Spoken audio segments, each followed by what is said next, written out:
வணக்கம் எல்லாருக்கும். என் பேர் வந்து வள்ளிக்கண்ணன். ஆமாம், நான் ரொம்ப வருஷமாக அங்கே திருநெல்வேலியில் தான் அல்வா வியாபாரம் பார்த்துக்கிட்டு இருக்கேன். இப்போ என்னென்னு கேட்டிங்கன்னா, நேற்று ஒரு 5 மணிக்கு நாகர்கோவில் தாம்பரம் அந்தோதயா வண்டி டெய்லி உண்டு. அந்த வண்டியில் ஒரு ஃபேமிலி வந்து அல்வா வாங்கினாங்க, ஒரு பாக்கெட்டு வாங்கிட்டு இந்த ஜிபே பண்ணணும் அப்படின்னாங்க. நாங்களுமே இந்த ஸ்கேனர் எல்லாருமே வச்சுருப்போம். இந்த இருக்குல்ல, இதில் வந்து 100 போட்டு விட்டுருங்க அப்படின்னாங்க. சரின்ட்டு 100 ஏறிட்டு நானும் பார்த்தேன் ஒரு 2 செகண்டில். அதுக்கப்புறம் அந்த பெட்டிக்குள்ளேயே நான் ஒரு ரவுண்டு போயிட்டு வரும்போது இன்னும் 2 பாக்கெட் வேணும், அதே நம்பரில் போட்டுருந்தேன் அப்படின்னாங்க. சரி போட்டு விட்ருங்க அப்படின்ட்டு நானும் போயிட்டேன். ஏன்னு கேட்டிங்கன்னா, வண்டி 5 நிமிஷம் தான் நிற்கும் திருநெல்வேலியில். அதே மாதிரி எல்லா பெட்டியும் பார்க்கணுன்ட்டு நாங்கள் அவசரமாக பார்த்துக்கிட்டு இருப்போம் வியாபாரம்.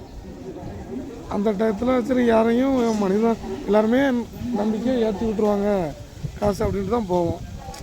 ஆனால் சில பேர் என்னென்னு கேட்டிங்கன்னா, பணம் ஏற்றி விடுறதில்ல. அல்வாவுக்கு மட்டும் இல்லை, இந்த டிஃபன் வியாபாரம் பார்க்குறவங்க, கடலை மிட்டாய் வியாபாரம் பார்க்குறவங்க எல்லாருக்குமே இந்த மாதிரி நிறைய ஆயிருக்கு தான்.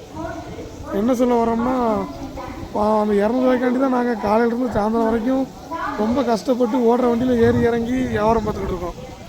தயவு செஞ்சு யாரும் அப்படி பண்ணாதீங்க. உங்களை நம்பி தான் நாங்கள் ஏற்றி விட்டுங்க நம்பிக்கையில் தான் இருக்கோம். போயிடுறோம் அடுத்த வியாபாரம் பார்க்க. அதனால் இனிமேலாவது கொஞ்சம் அப்படி ஜிபே ஃபோன்பேயில் ஏற்றி விட்றவங்க நம்பிக்கையாக ஏற்றி விட்ருங்க.